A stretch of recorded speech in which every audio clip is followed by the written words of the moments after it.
Welcome again to Hospital Pharmacies Inspection, Preparation, and Response.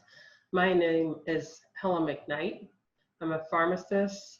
I have a business degree, and I'm very proud to say that I was the first person to become board certified in sterile compounding preparations as a pharmacist in the state of Alabama. A new test that was recently offered. I work at a medium-sized community hospital in Birmingham, Alabama. For this presentation, I have no conflicts of interest in regard to the presentation. The objectives are to review USP 797 pharmaceutical compounding, the sterile preparations compliance standards for hospital pharmacy, indicate the key stakeholders for the facility regulatory agency preparation team, identify the latest areas of regulatory agency enforcement in hospital pharmacies, and then outline an appropriate hospital pharmacy response to a regulatory agency inspection. I have 4 pre-assessment questions for you today. The first one is USP 797 sterile preparation compliance standards for hospital pharmacy were last changed or revised on, is it July 1st, 2008, July 1st, 2019? Do you think it's December 1st, 2019? Or finally, it could be January 1st of 2020. The second pre-assessment question is, which facility position is most likely to play a significant role on the regulatory agency preparation team? Is it the chief financial officer, the compliance officer, pharmacy technician, or perhaps the volunteer president? Pre-assessment question 3. What is the trend in regulatory agency accreditors' action on compounding practices?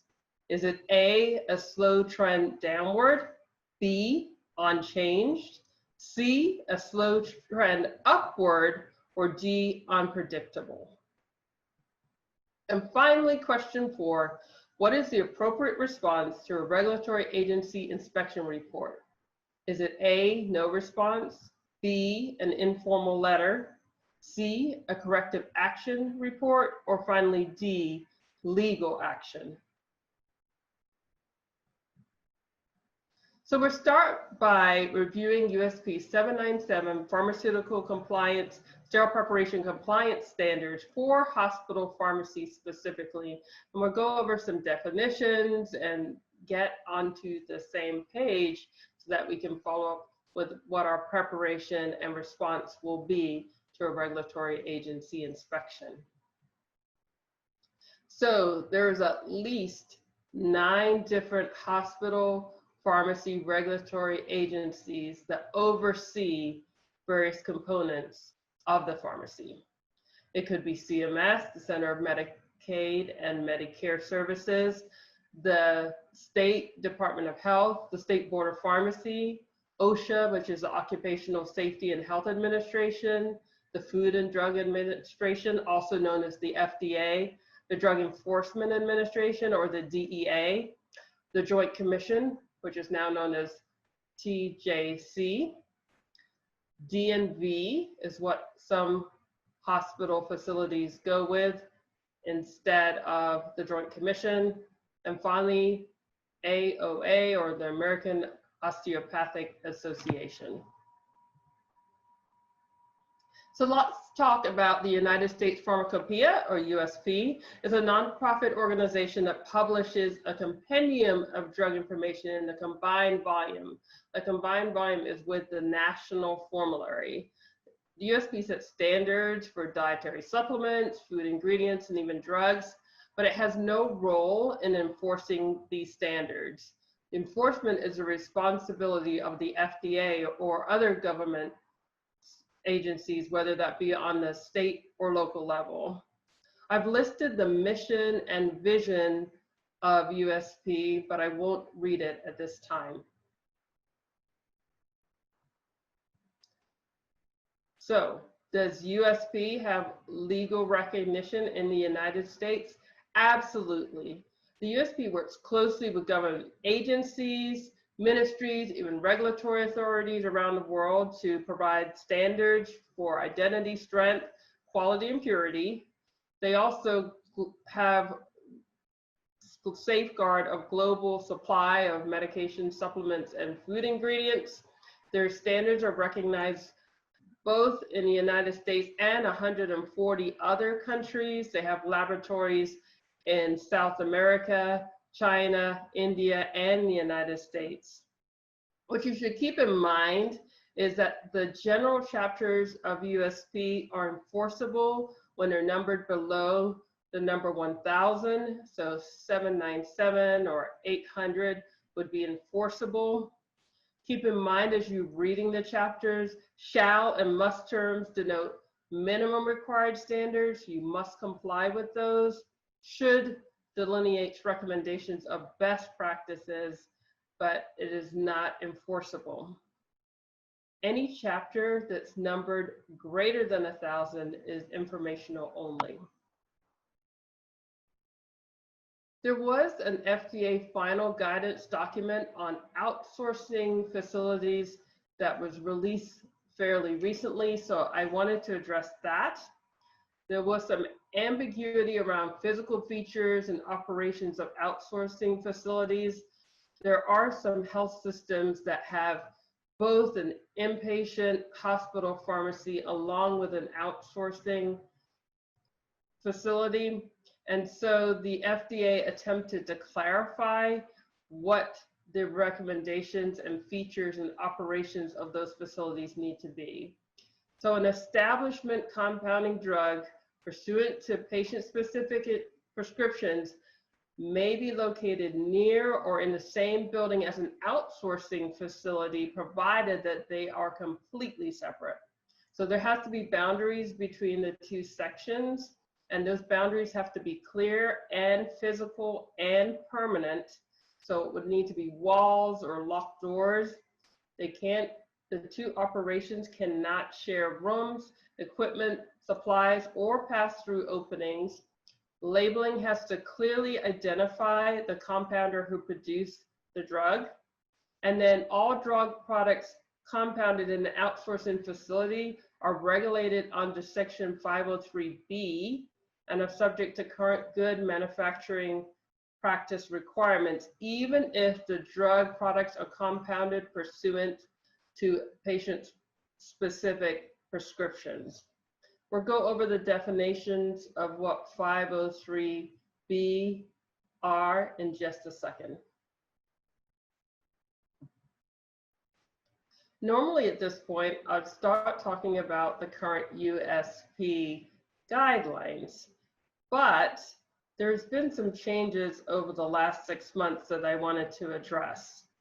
So on June 1st of 2019, the USP published revisions to chapters 795, 797, and created a new chapter 825. After publication of those standards, USP got appeals on certain provisions of 795, 797, and 825. Those appeals centered around beyond use dating, and the appeals committee started functioning in January of 2020. By the time they were finished with their review and assessment and recommendation, it was March. So in mid-March, the appeals committee noted that the appeal had been successful on beyond use dating and that the standard was sent back to committee. So if you look at the USP website, you will see an official letter posted as of May 1st, 2020 that notes that the appeals panel has granted the appeals for chapter 795 and 797. The chapters have been sent back to the Compounding Standards Committee, and the official text of USP 797 is the one that was last revised in July of 2008. So what does USP 797 involve? So the chapter objective is to describe conditions and practices to prevent harm, including death, to patients that could result from things such as microbial contamination, endotoxins, variability in the intended strength, unintended contaminants, and then ingredients of inappropriate quality in compounded sterile preparations. USP 800, on the other hand, had an objective to ensure the safe handling of hazardous drugs to minimize the risk of exposure to healthcare personnel, patients, and the environment. There were responsibilities of personnel handling hazardous drugs, facility and engineering controls, procedures for deactivating, decontaminating, and cleaning your facility, spill control, and then documentation. Those standards apply to all healthcare personnel who transport, receive, administer, or otherwise encounter hazardous drugs in an environment which they are handled. But because USP 797 2019 reference 800 and 800 reference 797, USP 800 at this time is merely informational. So let's talk about the definition of what drug compounding is. That is the process of combining, mixing, and altering ingredients to create medications tailored to the needs of an individual patient. So compounding involves combining two or more drugs. Compounded drugs are not FDA approved. The FDA doesn't verify their safety, effectiveness, or quality before they're marketed. Poor compounding practices can result in severe drug quality problems such as contamination or a drug that contains too much or too little inactive ingredient. What is the difference between 503A or 503B pharmacies? Well, 503A pharmacies focus on providing patient-specific compounded prescriptions. So in my pharmacy, we use a 503A compounding pharmacy to provide total parenteral nutrition for specific patients who are unable to obtain their nutrition via enteral means. We also use 503B pharmacies at my hospital, but that's to manufacture large batches with or without prescriptions to be sold to a healthcare facility such as mine for use in the office or use in that facility.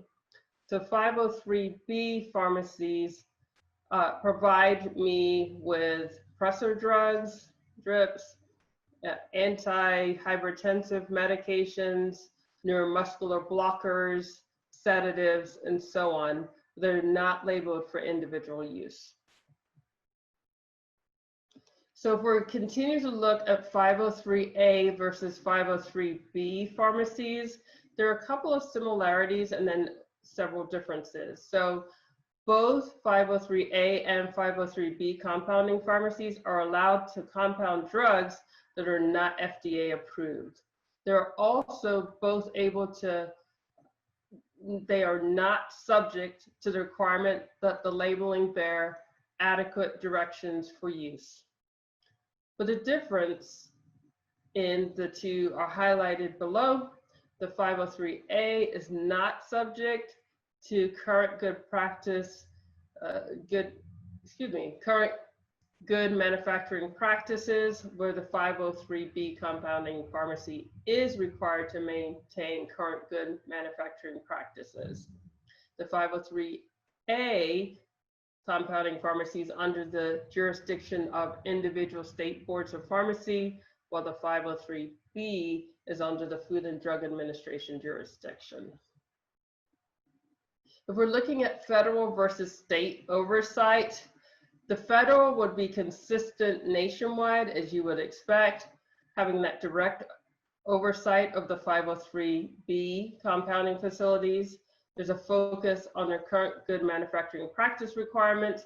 You still have some registration requirements, and then there's very limited enforcement with non-pharmacy professional compounding. On the other hand, as you would expect, there's variation from state to state on what the governance is on compounding pharmacy. They do have, for the state boards of pharmacy, direct oversight for 503A professional compounding. There's a focus on USP 797 and 800. There continues to be licensing requirements, but again, there's limited enforcement with non-pharmacy professional compounding, such as prescriber compounding or mid-level practitioner compounding. So my pharmacy would more deal with 503A compounding facilities, and perhaps yours does too. We have compounding provided by a licensed pharmacist in the state licensed pharmacy, or it could be a federal facility, or potentially by a licensed physician. Patient-specific compounding is occurring. Anticipatory compounding is permitted, but in limited quantities. We follow the requirements for bulk drug substances used to compound preparations.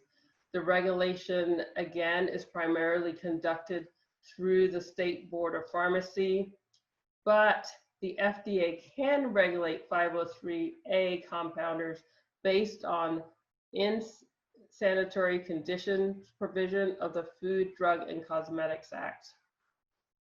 So for FDA jurisdiction, in most cases, there will be no jurisdiction of the FDA on 503A pharmacies except anywhere where drug products are prepared, packaged, or held regarding in sanitary conditions.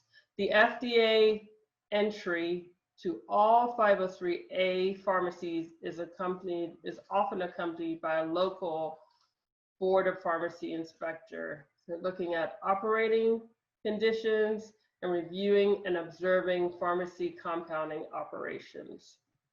If you're interested in learning more about sanitary conditions of compounding facilities, there is guidance that was put out in September of 2018, and this is a snapshot from the FDA website that would allow you to download the document and see further what those conditions would be.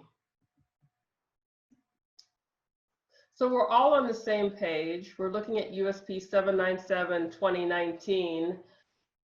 Compounded sterile preparation categorization was in 3 categories: low, medium, and high risk.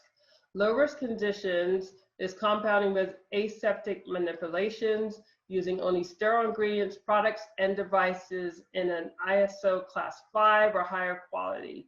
It usually means manual mixing and measuring up to 3 manufactured products to create a compounded sterile preparation. So an example of that would be using sterile needles or syringes to transfer sterile liquids from an ampule or vial to a sterile device or package. For medium risk conditions, that we would be compounding multiple doses of sterile products for administration to multiple patients, or it could be a single patient on multiple occasions, and the compounding process involves more than a single volume transfer or takes a long time. So an example of that could be compounded total parenteral nutrition. And then finally, high-risk conditions would be use of non-sterile ingredients or non-sterile devices where you're exposing sterile ingredients or devices to air quality below ISO class 5. There's prolonged storage of opened or partially used products that don't have a preservative in them. The labeling might be not there. All of those categorizations would be considered high risk. So an example would be making a solution that will be terminally sterilized from non-sterile bulk drug powder. I'm not going to go over this entire table. It's here for your reference, but I just wanted you to note some facility features that differed between low, medium, and high risk, and then compared them against the less than 12-hour beyond use state or hazardous drugs. So we're looking at architecture, the pressure, the anteroom ISO or the buffer room ISO, specifically for low risk compounded sterile preparations. For example, the architecture could be plus or minus physically separated. The pressure in that room needs to be positive. The anteroom ISO needs to be 8 or 7 if there's an adjoining hazardous buffer room. And then the buffer room ISO needs to be 7. Moving over here to the hazardous drug area, the architecture would be separated. The pressure would be negative as opposed to positive. The anteroom ISO would be ISO 7. And then the buffer room ISO would be ISO 7 as well. If you're more of a conceptual person, here is the facility requirements in a conceptual diagram. And so in the center, where you would have the cleanest air, you would have the direct compounding area, or DSA. The ISO class 5 primary engineering control, that would be your laminar flow hood. The buffer area, or the room that primary engineering control was contained within, would be an ISO class 7. And then the anteroom that adjoins there, the place where your sink would be, or the place where you garbed, could be either ISO class 8 or ISO class 7 if it adjoined a hazardous drug room with negative pressure. So class, to make sure that everything is on the same page here, class is a clean room classification. Class is the level of cleanliness the room complies with according to the quantity and size of particles per volume of air. So an ISO 1 would be the very cleanest, and then ISO 9 would be the dirtiest. If you're familiar with the old federal standards 209 that was withdrawn back in 2001, a class 100,000 would be equivalent to an ISO class 8. 10,000 would be equivalent to an ISO class 7, and then so forward.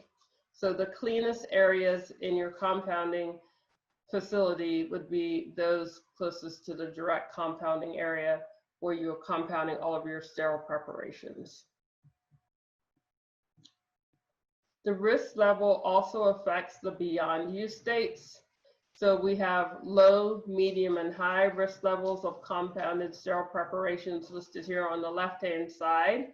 Again, I'm not going to read this entire table, but for refrigerated medications, if you're doing low risk compounding, then it would be 14 days, medium risk would be 9 days, and then high risk, you would have a beyond use state of 3 days. So that brings us to key stakeholders, or the facility regulatory agency preparation team. And I have a slide here that talks about the key stakeholders in your facility. So I really enjoyed the regulatory agency committee that my facility put together. And I'm going to focus first on this blue circle here, where you have a compliance officer, clinical staff members, that could be nursing, physicians, respiratory therapists, and so forth, mid-level providers, human resources, which would be responsible for compliance with education, the engineering manager, who ensured that your facility was had the right architecture for positive or negative pressure, the inspector of record, usually the engineering manager or the facilities director, And then construction director, if you're doing some work in order to make your architecture appropriate for compounded sterile preparations. So all of these people would be key stakeholders that you would want to have on a team who were constantly monitoring to ensure that you were compliant with your regulatory standards. In addition to internal key stakeholders, there's also external key stakeholders. First and foremost, the patient, followed by providers, whether those be prescribers or mid-level practitioners, regulatory agencies, as we've already discussed, insurance or private payers, and then also the facilities, companies, healthcare systems, and so forth that are directly related to healthcare. Next, we're going to talk about the regulatory agency enforcement trends.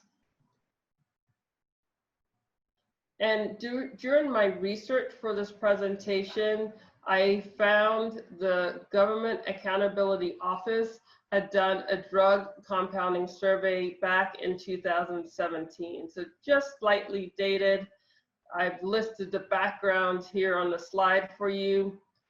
Keep in mind, though the survey was published in 2017, it was actually administered and the data was pulled from February of 2016 through April of 2016. So about 4 years ago.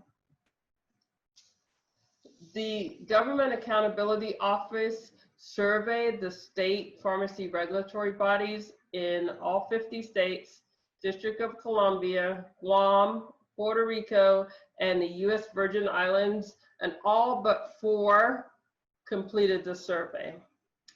So this slide shows the state pharmacy regulatory bodies with primary responsibility for drug compounding oversight. So in terms of the drug compounder type, whether that be pharmacy or pharmacist, FDA registered 503B facilities, those are those outsourcing facilities, physicians or healthcare practitioners, nurse practitioners, or physician's assistant. Respondents to the survey said yes, they had the state pharmacy regulatory body oversight, mainly 100% for the pharmacy and the pharmacist, and then 70% for the FDA registered 503B facility.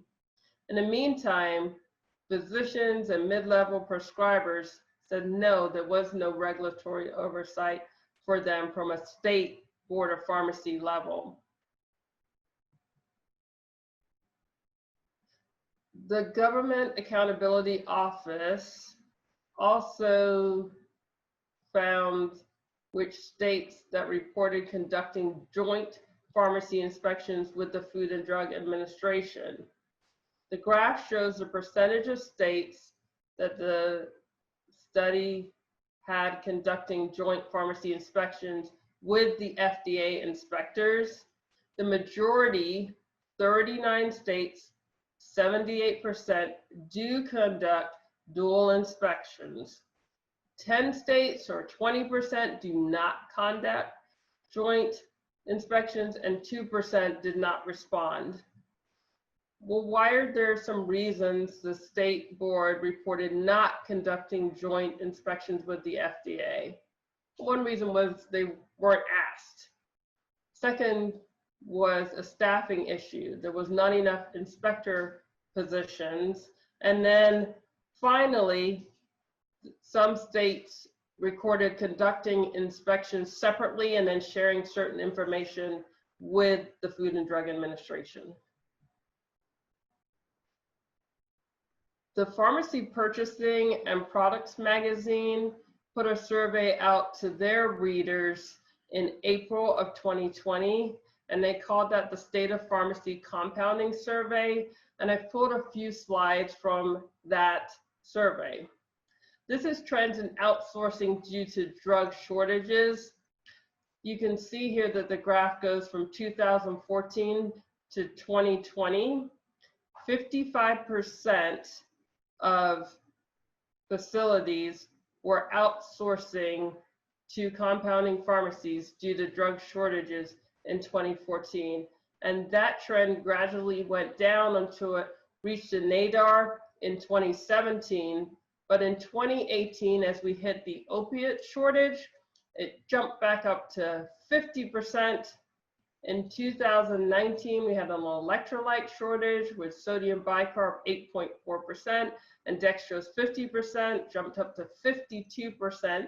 The opiate crisis continued, and now so far in 2014 is showing 41% on a slight downward trend for facilities that are outsourcing due to drug shortages.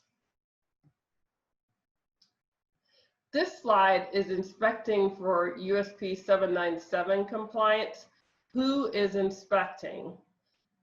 The key shows that the pink line was accreditors, crediting agencies. The blue line is the state board. And then the purple line is CMS, or the Centers of Medicaid and Medicare Services. So the majority, or 75%, were either accrediting agencies or state boards, with CMS lagging behind at 31% being inspecting for USP 797 compliance. And this is from the years of 2012 through 2020. So what happens when accreditors act on compounding practices? This slide is a trend from 2010 through 2020, so 10 years. And the orange line is the recommendations that the accreditors made based on non-compliance. And then the blue line is citations that accreditors acted on based on compounding practices. So you can see with the orange line where they made recommendation way back in 2010, about 6% of the time, were now in 2020, it's about 14%. So we're seeing a slow trend upwards for recommendations being made. Likewise, for citations, back in 2010, only 1% of folks noticed that there were accreditors' actions resulting in citations. But again, we're seeing a slow trend up to 8% of respondents now said that they were being cited in 2020 for their compounding practices. This slide details the frequency of recurring inspections by the number of states that reported conducting them, again from the Government Accountability Office. 2 states reported conducting reoccurring inspections and did not report the frequency of these inspections. 12 states reported having a separate pharmacist license category for inpatient compounding pharmacies, and 12 states reported having a category for out-of-state sterile compounding pharmacies. Some states reported that they inspected pharmacies they know are compounding sterile drugs, even if their state does not have a license category for these entities. So let me orient you to this bar graph. Along the bottom here is the key, and this is how often the state agency is inspecting the licensed entity, such as the pharmacy. And then here it shows the different pharmacies. So inpatient pharmacy, outpatient pharmacy, and so forth. You will see that based on this orange line being the highest, for inpatient pharmacy, they most frequently were inspected every 1 to 2 years. For outpatient pharmacy, they were inspected every 1 to 2 years. If you're in-state sterile compounding pharmacy, then the majority of time you were being inspected less than 1 year, or around the 6-month mark. Out-of-state sterile compounding pharmacies had a slight trend up towards being inspected every 1 to 2 years. In-state outsourcing facilities were closely between less than 1 year and 1 to 2 years. And then finally, out-of-state outsourcing facilities were between less than 1 year and 1 to 2 years. So you can expect your regulatory agency to come somewhere between 1 and 2 years. So you want to be sure that you are ready.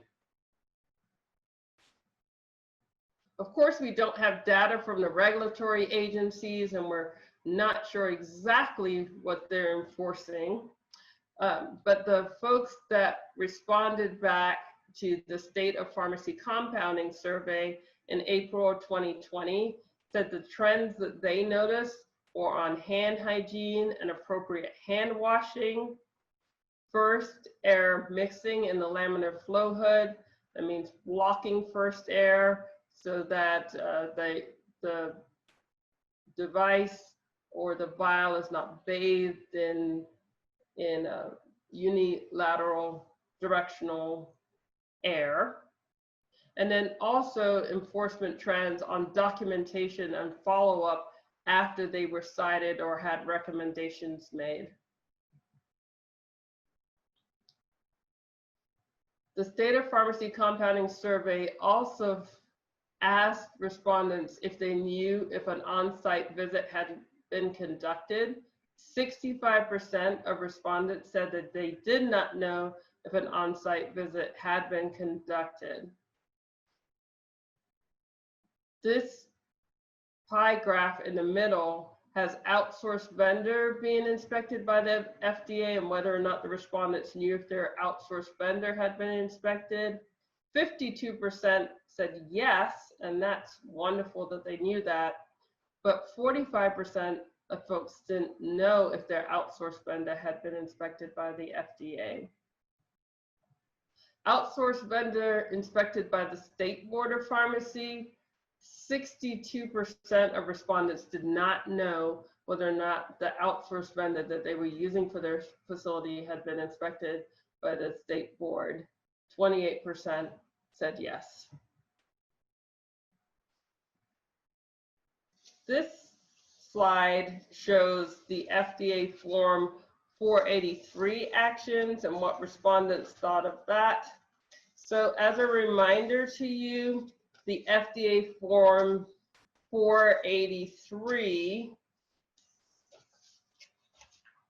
is an inspectional observational form, which is used by the agency to document and communicate their concerns that they discovered during the inspection. So respondents 49% of the time knew if a 483 had been issued to the outsourcing vendor that they were using, but 42% did not know. Interestingly, 100% were satisfied by the vendor's corrective actions. So for the folks that did know if a 403 form had been posted online, they were satisfied with what the vendor did in order to correct those deficits. So how do we prepare in hospital pharmacy for our inspection? That's what the next 20 minutes or so are going to be about. The first thing I would certainly urge each of you that are leaders in your facility is to read the applicable regulatory chapters. I've listed some logos for NIOSH and the FDA and OSHA and USP. You want to maintain knowledge of all applicable pharmacy laws and regulations. A preparation by a 503B pharmacy for potential FDA inspection has to have a complete understanding of how an FDA inspector actually evaluates a compounding pharmacy. Again, there's that guidance that was issued about the insanitary conditions, and you can find that, and I put that into the notes section if you'd like to refer to that. Another extremely valuable resource is a free newsletter produced by a consultant that documents and evaluates each and every FDA Form 483 that's issued to any 503A or B facility.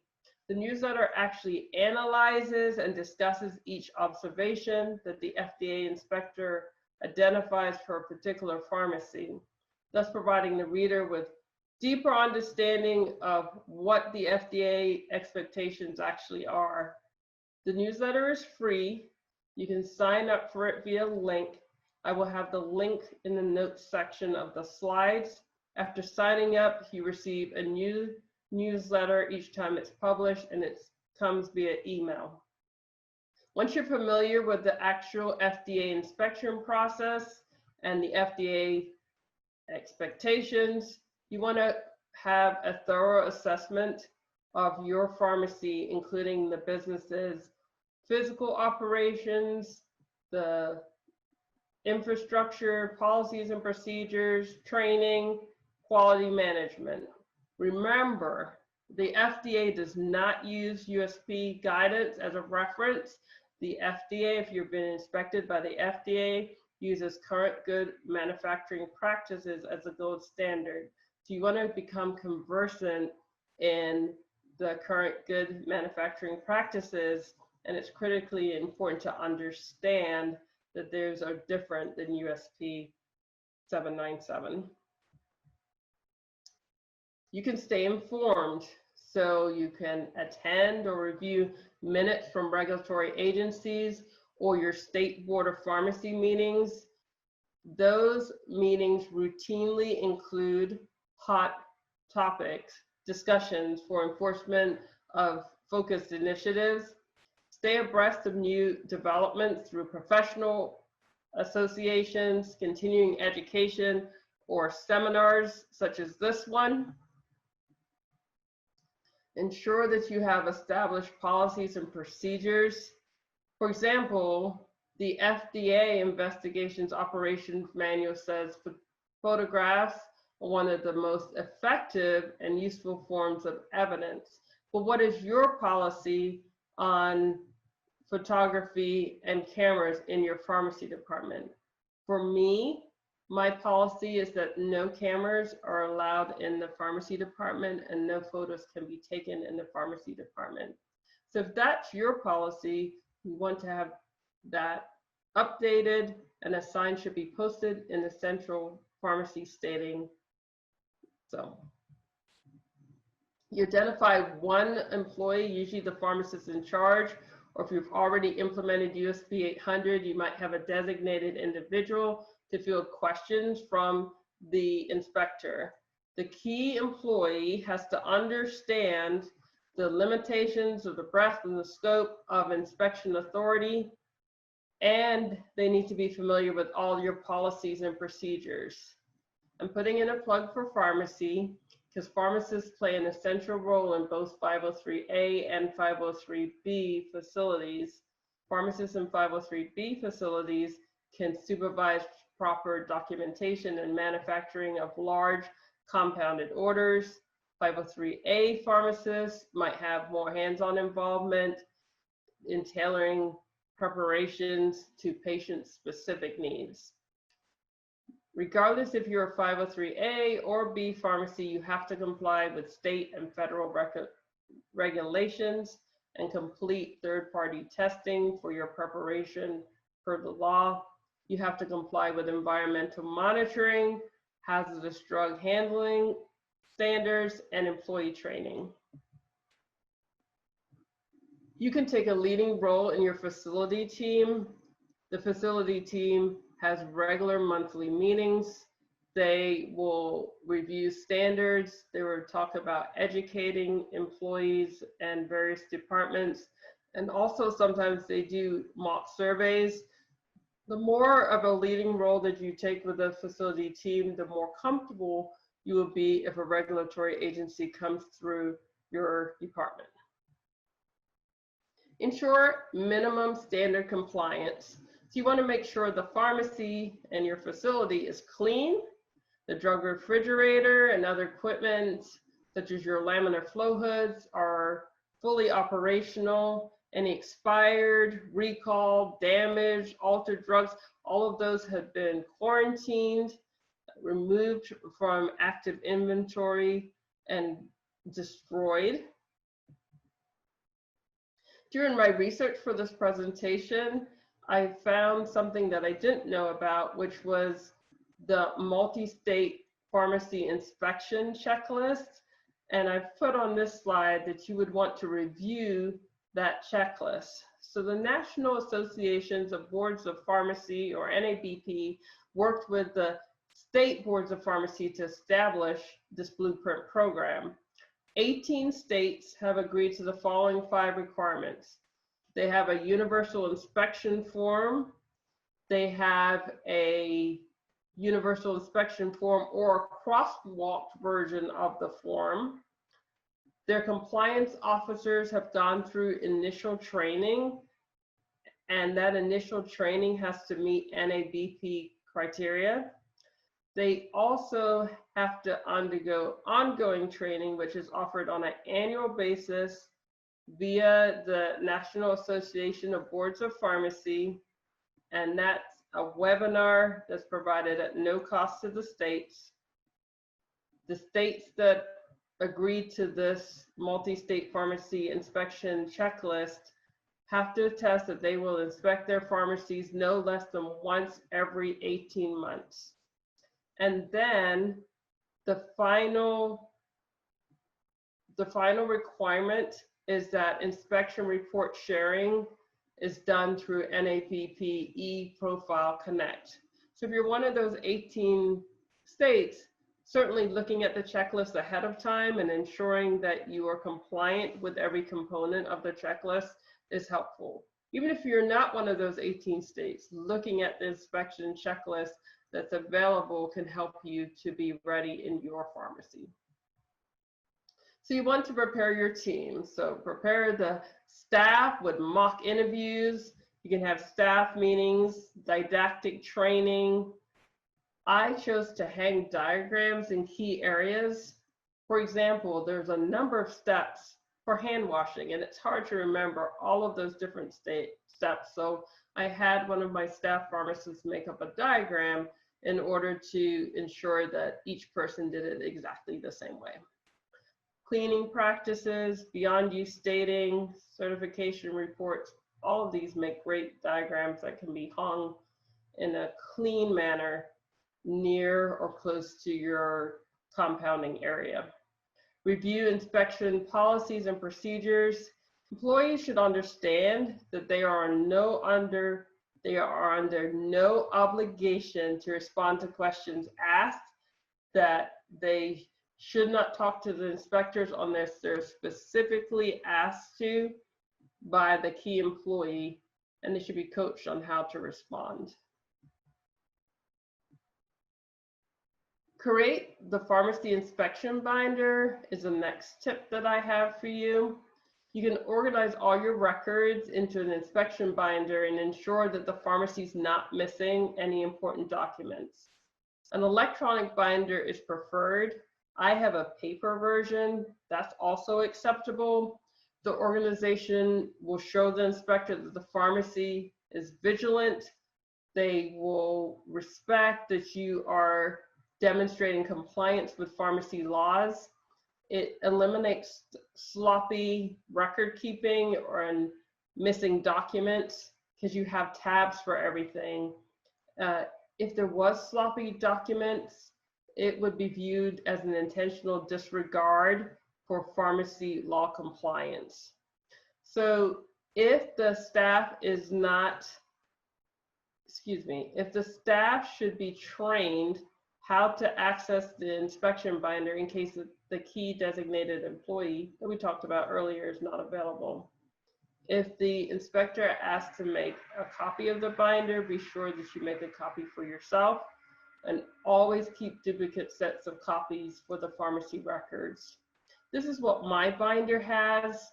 It has certification reports, facility diagrams, environmental sampling tests, air sampling tests, beyond use dating, any cleaning practices or policies, as well as competence compliance for my staff members.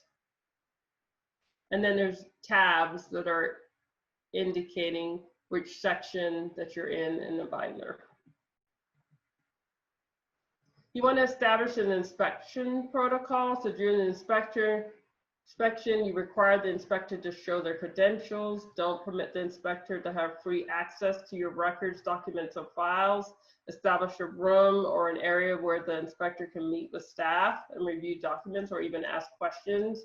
You want to designate a staff member other than the key employee to take notes during the inspection process.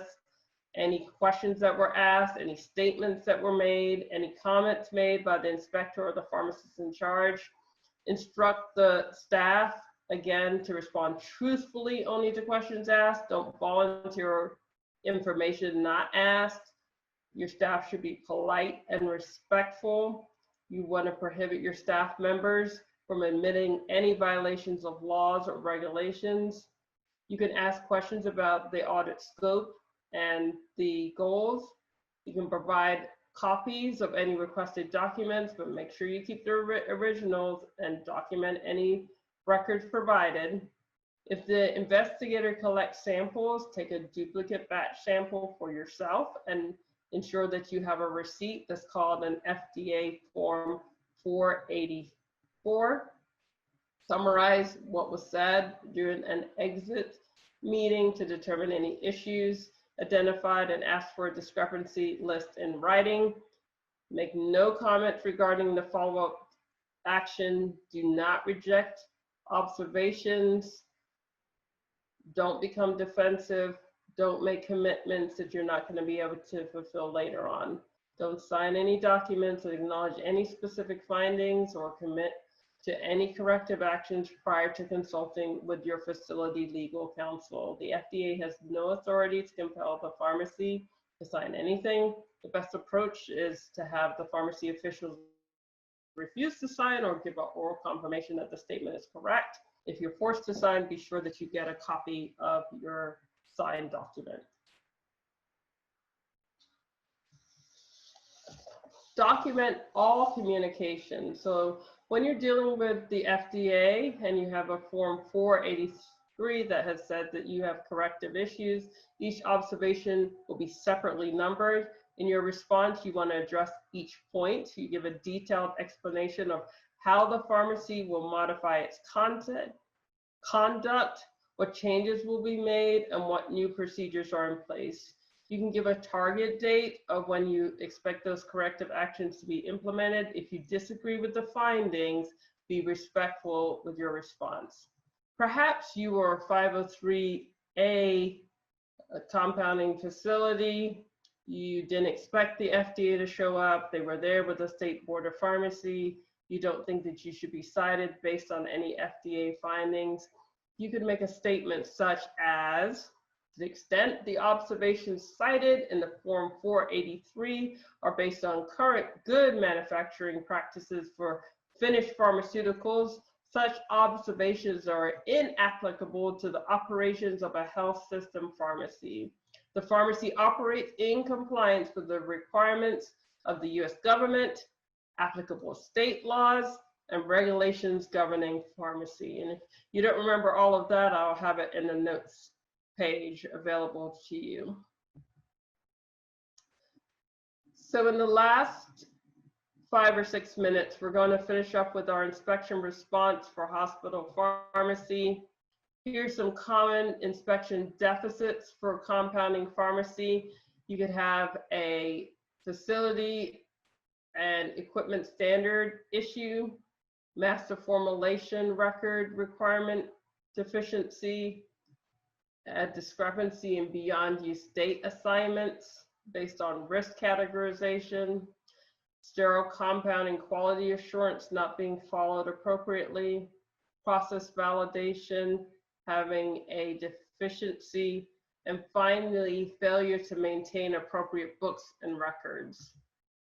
So the inspection report can range the gamut. You could have a warning notice, a written corrective order, a citation, or even criminal charges levied against the pharmacy. These are forwarded to the appropriate regulatory agencies, and they can be used to determine possible disciplinary action. So let's talk about the warning notice. This is used for minor violations. You could have a follow-up visit required, and the violations have to be corrected. A pharmacy reply to a warning letter would need to be written and do 4 things. 1 is to acknowledge receipt of the letter. 2 is to implement or review implemented responses to the minor violation. 3 is to note that the FDA should publish this letter on its website. So the letter which shows that you have corrected that minor violation would be published in addition to the 483 that has been posted. And the FDA would disclose the response in addition to the violation.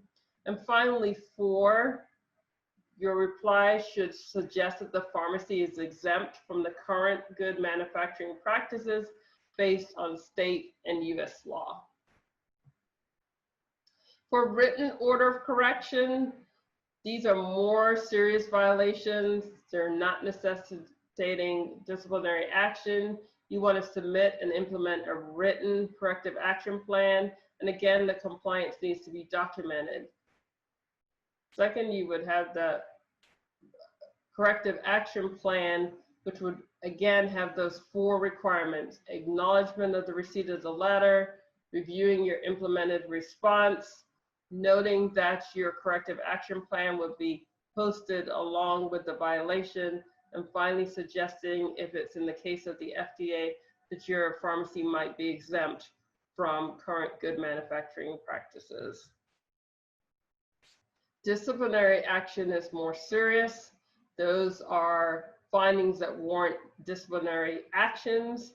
You could be referred to local, state, or federal prosecutions for filing of criminal charges, and then possible sanctions, which go anywhere from citations to suspensions to probation and monitoring to continuing education that's mandatory. And then certainly those reports could be sent with reciprocity from state to state. If you wanted to get involved and you want to know more about the FDA and the comments that could potentially be made against you or your facility, you can go to their website. There are instructions on how to submit comments regarding specific drafts or final policy documents.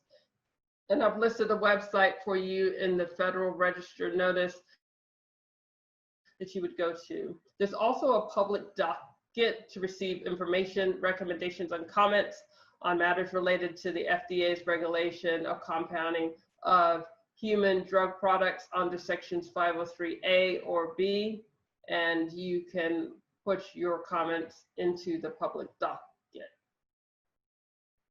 So in the last few minutes, we're going over our post-assessment questions. The USP 797 sterile preparation compliance standards for hospital pharmacy were last changed or revised on July 1st, 2008. The documents that were produced in 2019 are currently under appeal, and they are not the official document that is being used by regulatory agencies at this time. Which facility position is most likely to play a significant role on the regulatory agency preparation team? That would be the compliance or risk officer, who oftentimes is running those meetings. If you are a pharmacy leader or a healthcare leader, you can certainly be part of that committee. What is the trend in regulatory agency accreditors' action on compounding practices? That is a slow trend upward, as we demonstrated from 2010 through 2020. And finally, what is the appropriate response to a regulatory agency inspection report?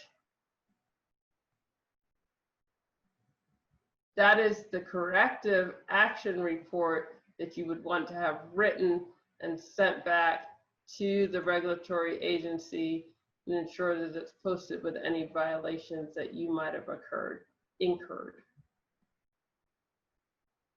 During the first 6 months of 2020, we've been in an unusually challenging situation.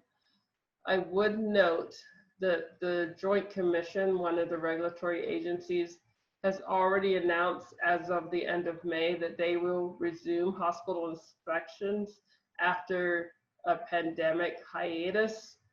You want to be ready for any regulatory agency in your realm to come through your facility. I thank you for your attention, and I open the floor for questions. I appreciate you listening intently to this presentation, and I look forward to networking with you throughout the conference.